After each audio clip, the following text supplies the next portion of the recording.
So I want to start by acknowledging the fact that we're gathered on Treaty 6 territory, the traditional territory of the Cree, the Dene, the Nakota Sioux, and the Saulteaux, and later the Métis and settlers and descendants of settlers from all over the world. This place is special. On the banks of the North Saskatchewan, people have been gathering here for tens of thousands of years in time immemorial to gather, trade, celebrate, and share. And that's why we're here tonight. I'm a member of Thunderchild First Nation on the other side of the colonial border in Saskatchewan, part of Treaty 6. And before I even knew it, I was suffering from the effects of intergenerational trauma. Before I heard the term residential school, I was already dealing with the impacts of that. I grew up in poverty. I grew up in a family that struggled with addictions and mental health issues. I also grew up without a safe place to live. I didn't know why this was the case. I didn't understand what was happening. I thought other people experienced the same things that I did. I wasn't aware. It wasn't until I was in high school and first heard an off-the-cuff comment from my social studies teacher, who happened to be Japanese, and he was talking about how his family had experienced internment camps. And he made a comment saying this is the second worst thing the Canadian government has ever done. So everyone asked, well, what was the first? And he said residential schools, of course. Well, this wasn't covered in our curriculum. There was no information on it. And I'd never heard the term before. But then I started to read. And a lot of things started to make sense for me. It was then that I realized that my dad had attended residential school for 11 years. And because of his experience there, he was a different, not well-equipped parent for me. He had to deal with his own trauma and wasn't ready to be a good parent to me or my siblings. I started for the first time to connect with my culture, had an opportunity to connect with elders and learn that there is pride and foundation that can be found in connecting with your culture. When I moved to Edmonton, was the first time that I really immersed myself in the culture and started identifying as being Cree. It was through community organizing and volunteering that I started to connect with the community here and see that many of my experiences were the experiences of thousands of other people.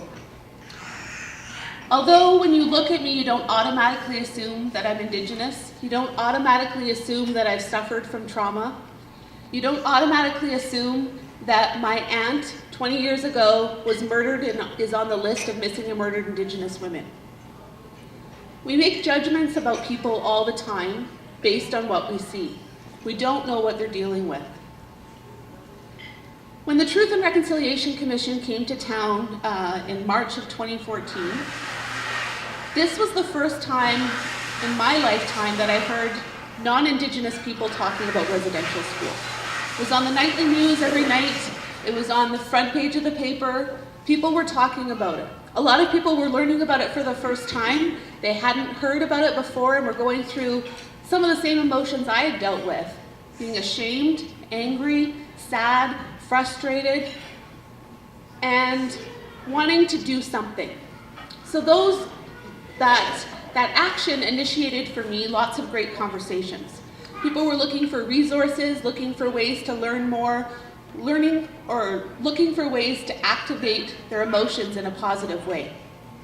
For me, those great conversations led to an opportunity for me to finally feel comfortable enough to speak out and call people on their racist comments, misinformation, and guide them in a better direction.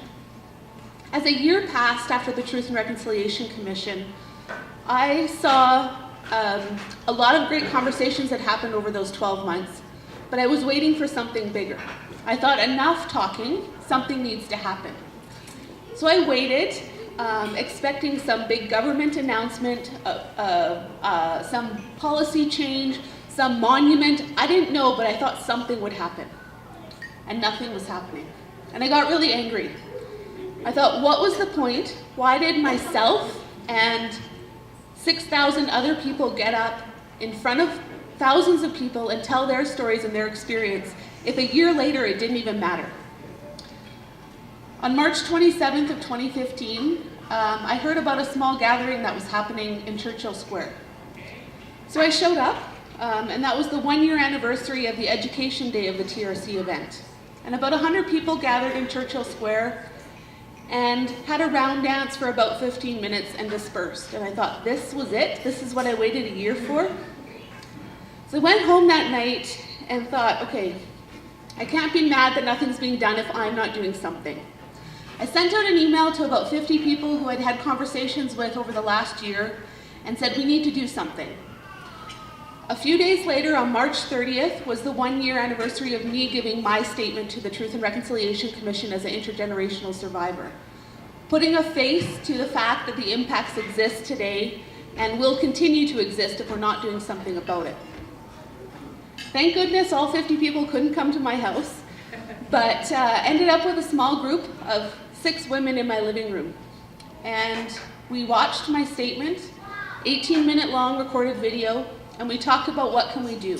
How can we use my story to educate others and start conversations about this? I also received a bunch of emails back from people who just weren't able to make it that night but really wanted to get involved.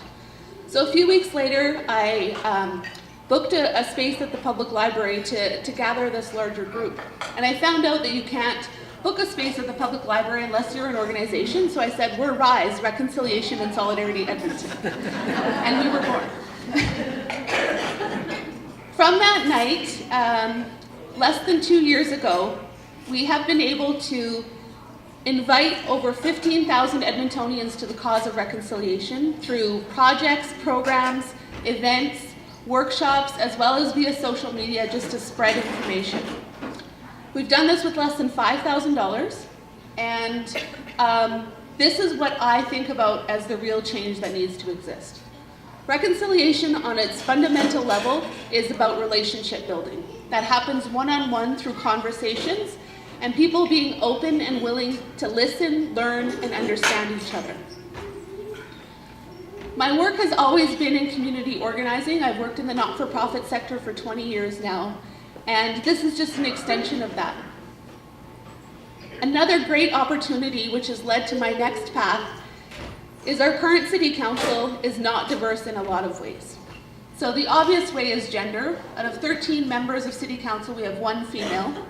We also only have 1 member who is a person of color.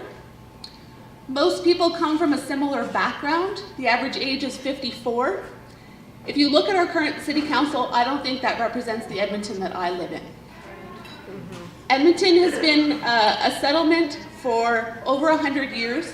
There's never been an Indigenous woman on city council, and I want to change that.